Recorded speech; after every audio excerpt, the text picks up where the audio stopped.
The Case for the Union. For obvious reasons, the religious difficulty under Home Rule does not receive much attention on the political platform in Great Britain, but in Ireland a religious problem flames at the heart of the whole controversy. This religious problem creates the cleavage in the Irish population, and is the real secret of the intense passion on both sides with which Home Rule is both prosecuted and resisted.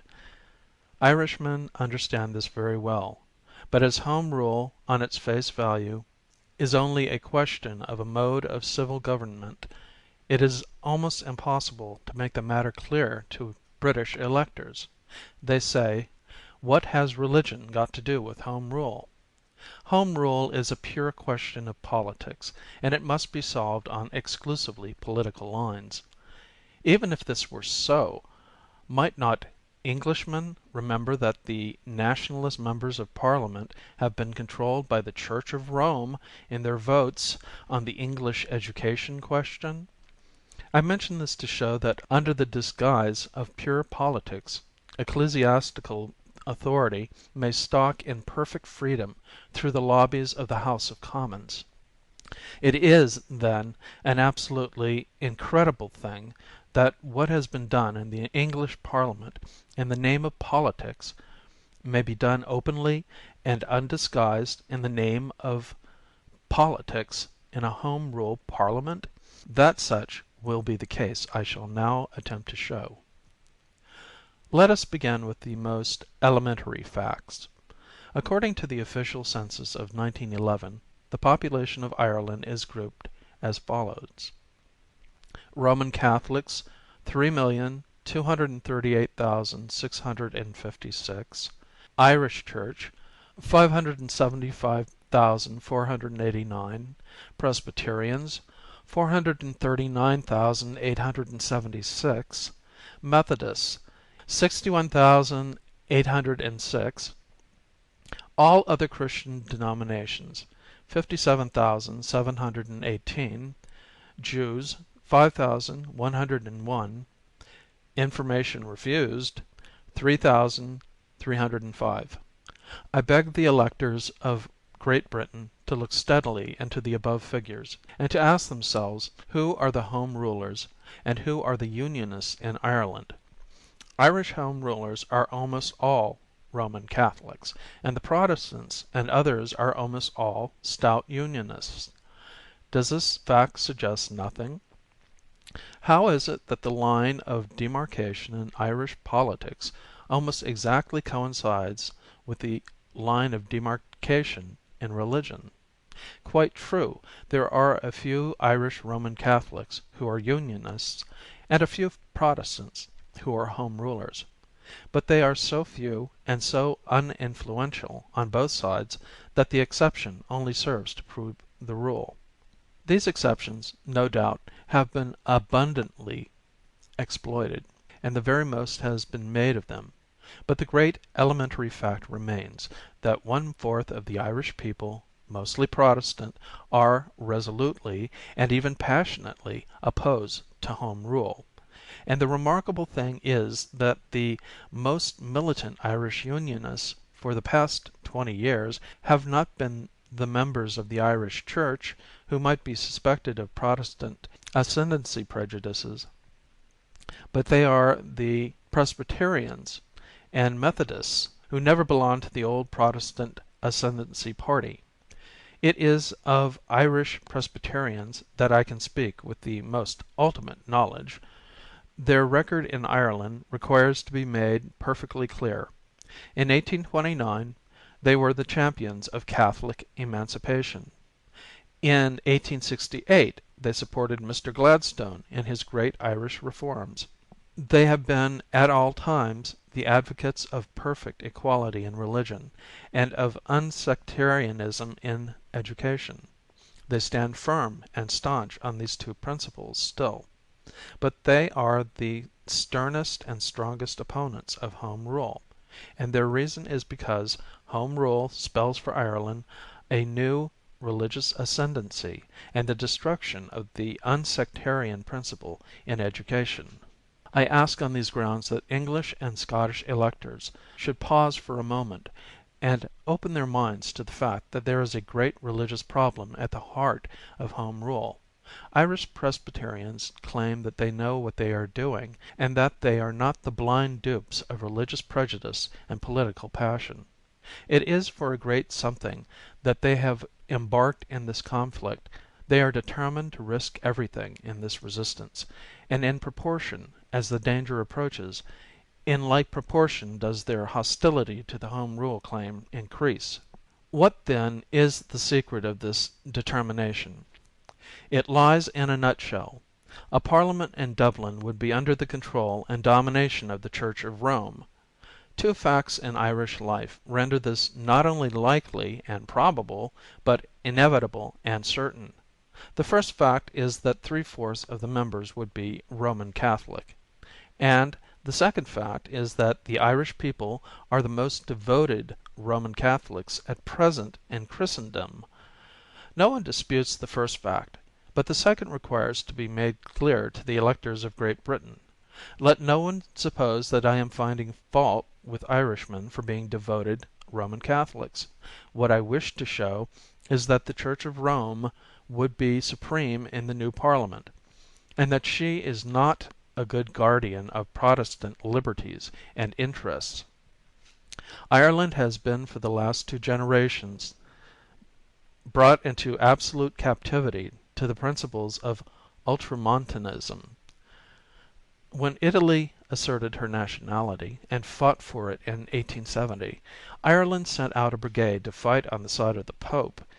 When France, a few years ago, broke up in that land the bondage of ecclesiasticism, the streets of Dublin were filled Sunday after Sunday for weeks with crowds of Irishmen, headed by priests, shouting for the Pope against France. The Church first, nationality afterwards, is the creed of the Ultramontane, and it is the avowed creed of the Irish people. But this would be changed in an Irish Parliament, British electors affirm. Let us hear what Mr. John Dillon, MP, says on the point. Speaking about a year ago in the Free Trade Hall in Manchester, Mr. Dillon said, quote, "I assert, and it is the glory of our race, that we are today the right arm of the Catholic Church throughout the world. We stand today as we have stood throughout, without abating one jot or tittle of that faith, the most Catholic nation on the whole earth." Unquote. What Mr. Dillon says is perfectly true. The Irish Parliament would be constituted on the Roman model. If there were none but Roman Catholics in Ireland, Ireland would rapidly become a state of the Church. But how would Protestants fare? Just as they fared in old papal days in Italy under the temporal rule of the Vatican. But it may still be said that Irishmen themselves would curb the ecclesiastical power. This is one of the delusions by which British electors conceal from themselves the peril of Home Rule to Irish Protestants. They forget that Irishmen are, if possible, more Roman than Rome itself. I take the following picture of the Romanized condition of Ireland from a Roman Catholic writer.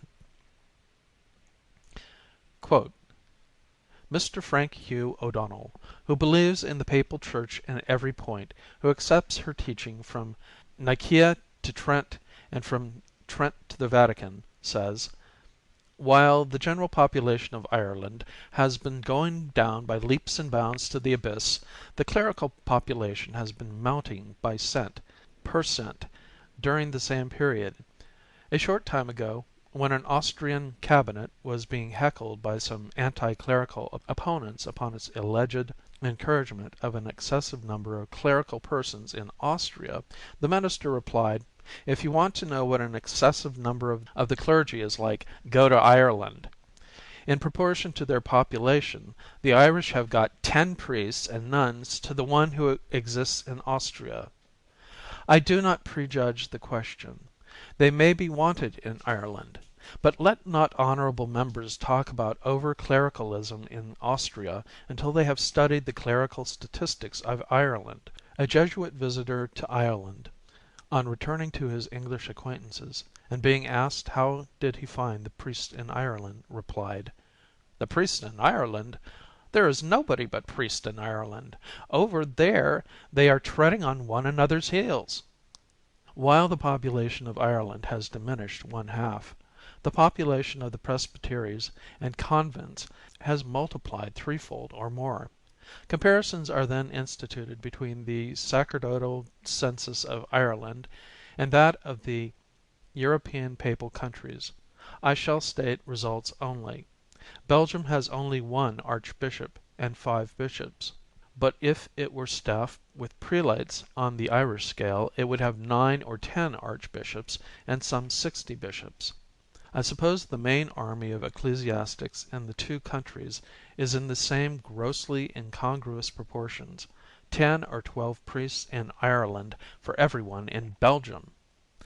The German Empire, with its 21,000,000 Roman Catholics, has actually fewer mitred prelates than Ireland, with its 3,000,000 of Roman Catholics. The figures of Austria-Hungary, with its Roman Catholic population of 36,000,000, are equally impressive. It has 11 archbishops, but if it were staffed on the Irish scale it would have 48. It has 40 bishops, but if it were like Ireland it would have 288. Mr. O'Donnell goes on, quote, "This enormous population of churchmen, far beyond the necessities and even the luxuries of religious worship and service, would be a heavy tax upon the resources of great and wealthy lands.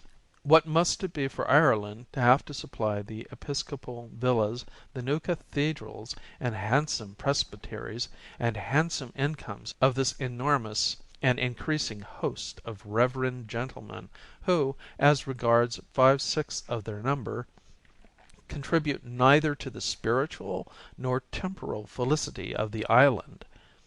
They are the despotic managers of all primary schools, and can exact what homage they please from the poor serf teachers, whom they dominate and whom they keep eternally under their thumb. They absolutely own and control all the secondary schools, with all their private profits and all their government grants. In the university, what they do not dominate they mutilate. Every appointment, from dispensary doctors to members of Parliament, must acknowledge their ownership and pay toll to their despotism. The county councils must contribute patronage according to their indications. The parish committees of the congested districts supplement their pocket money. They have annexed the revenues of the industrial schools. They are engaged in transforming the universal proprietary of Ireland in order to add materials for their exactions from the living and the moribund. I am told that not less than 75,000,000 are lifted from the Irish people every year by the innumerable agencies of clerical suction which are at work upon all parts of the Irish body, politic and social. Nor can it be forgotten that the material loss is only a portion of the injury. The browbeaten and intimidated condition of the popular action and intelligence which is necessary to this state of things necessarily communicates its want of will and energy to every function of the community." Unquote. Of course, Mr. F. H. O'Donnell has been driven out of public life in Ireland for plain speaking like this, and so would every man be who ventured to cross swords with his church. It aggravates the situation immensely when we take another fact in Irish life into account. In quite recent months Mr. Devlin, M.P., has brought into prominence a society called the Ancient Order of Hibernians, sometimes called the Molly Maguires, which, according to the late Mr. Michael Davitt, is quote, "the most wonderful pro-Celtic organization in the world." Unquote.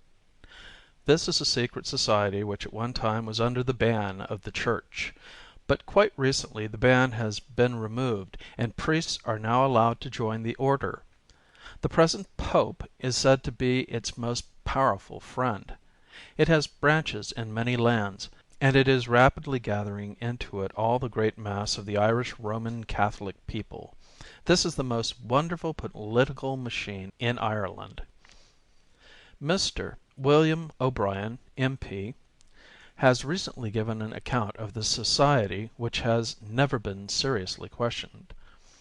Quote, "The fundamental object of the Hibernian Society is to give preference to its own members first and Catholics afterwards, as against Protestants on all occasions.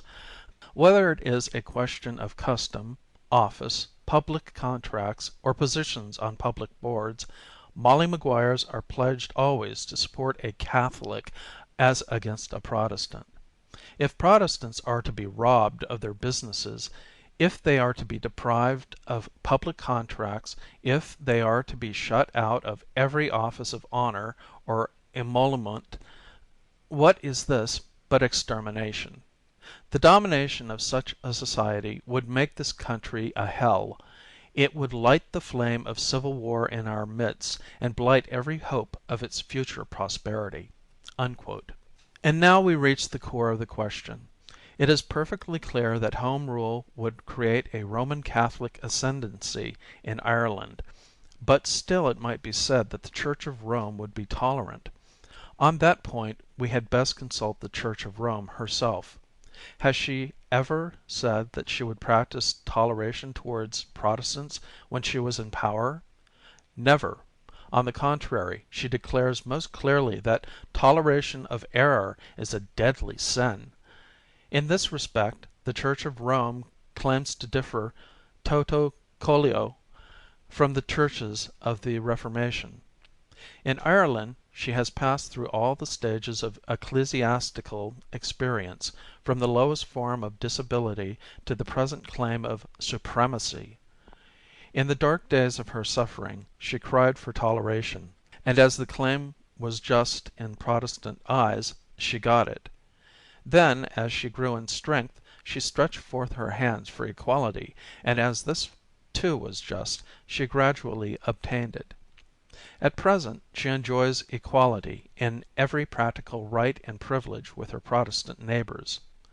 But in the demand for Home Rule there is involved the claim of exerting an ecclesiastical ascendancy not only over her own members but over Irish Protestants, and this is the claim which is unjust and which ought not to be granted. Green, the historian, points out that William Pitt made the union with England the ground of his plea for Roman Catholic emancipation, as it would effectually prevent a Romish ascendancy in Ireland. Home Rule in practice will destroy the control of Great Britain, and therefore involves the removal of the bulwark against Roman Catholic ascendancy. The contention of the Irish Protestants is, that neither their will nor their religious liberties would be safe in the custody of Rome. In an Irish Parliament civil allegiance to the Holy See would be the test of membership, and would make every Roman Catholic member a civil servant of the Vatican. That Parliament would be compelled to carry out the behests of the Church. The Church is hostile to the liberty of the press, to liberty of public speech, to modernism in science, in literature, in philosophy, is bound to exact obedience from her own members and to extirpate heresy and heretics, claims to be above civil law and the right to enforce canon law wherever she is able. There are simply no limits, even of life or property, to the range of her intolerance. This is not an indictment. It is the boast of Rome. She plumes herself upon being intolerant because she is an infallible church, and her Irish claim, symbolized by the papal tiara, is supremacy over the church, supremacy over the state, and supremacy over the invisible world. Unquestioning obedience is her law towards her own subjects, and intolerance tempered with prudence is her law towards Protestants. It is a strange hallucination to find that there are politicians today who think that Rome will change her principles at the bidding of Mr. Redmond, or to please hard-driven politicians, or to make Rome attractive to a Protestant empire. Rome claims supremacy, and she tells us quite candidly what she will do when she gets it. Here is our difficulty under Home Rule. Irish Protestants see that they must either refuse to go into an Irish Parliament or else go into it as a hopeless minority, and turn it into an arena for the maintenance of their most elementary rights, in which case the Irish Parliament would be simply a cockpit of religio-political strife. But it would be a great mistake to suppose that the religious difficulty is confined to Irish Protestants. It is a difficulty which would become in time a crushing burden to Roman Catholics themselves. The yoke of Rome was found too heavy for Italy, and in a generation or two it would be found too heavy for Ireland. But for the creation of the papal ascendancy in Ireland the responsibility must rest in the long run on Great Britain herself. England and Scotland, the most favoured lands of the Reformation, by establishing Home Rule in Ireland will do for Rome what no other country in the world would do for her. They would entrust her with a legislative machine which she could control without check, hand over to her tender mercies a million of the best Protestants of the empire, and establish at the heart of the empire a power altogether at variance with her own ideals of government, fraught with danger, and a good base of operations for the conquest of England. Can this be done with impunity? Can Great Britain divest herself of a religious responsibility in dealing with Home Rule? Is there not a God in heaven who will take note of such national procedure? Are electors not responsible to Him for the use they make of their votes? If they sow to the wind, must they not reap the whirlwind? In brief compass, I hope I have made it quite clear what the religious difficulty in Ireland under Home Rule is. It is not a mere accident of the situation. It does not spring from any question of temper, or of prejudice, or of bigotry. The religious difficulty is created by the essential and fundamental genius of Romanism. Her whole ideal of life differs from the Protestant ideal. It is impossible to reconcile these two ideals. It is impossible to unite them in any amalgam that would not mean the destruction of both. Under imperial rule, these ideals have discovered a decently working modus vivendi. Mr. Pitt's contention that the union with Great Britain would be an effectual barrier against Romanism has held good. But if you remove imperial rule, then you create at a stroke the ascendancy of Rome, and under that ascendancy the greatest injustice would be inflicted on the Protestant minority. Questions of public situations and of efficient patronage are of very subordinate importance indeed.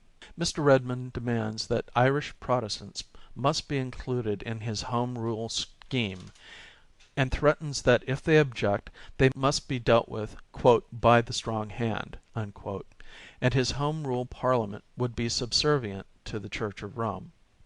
Does anyone suppose that 1,000,000 of the most earnest Protestants in the world are going to submit to such an arrangement? Neither Englishmen nor Scotsmen would be willing themselves to enter under such a yoke, and why should they ask Irishmen to do so? It is contended, indeed, that the power of the priest in Ireland is on the wane. This is partly true and partly not true. It is true that he is not quite the political and social autocrat that he once was. But it is not true that the Church of Rome is less powerful in Ireland than she was. On the contrary, as an ecclesiastical organization, Rome was never so compact in organization, never so ably manned by both regular and secular clergy, never so wealthy nor so full of resource, never so obedient to the rule of the Vatican as at the present moment. Give her an Irish Parliament and she will be complete. She will patiently subdue all Ireland to her will. Emigration has drained the country of the strong men of the laity who might be able to resist her encroachments. Dr. Horton truly says, "The Roman Church dominates Ireland and the Irish as completely as Islam dominates Morocco." By Ireland and the Irish Dr. Horton, of course, means Roman Catholic Ireland. Are you now going to place a legislative weapon in her hand, whereby she will be able to dominate Protestants also? It is bad statesmanship, bad politics, bad religion. For Ireland it can bring nothing but ruin, and for the Empire nothing but terrible retribution in the future.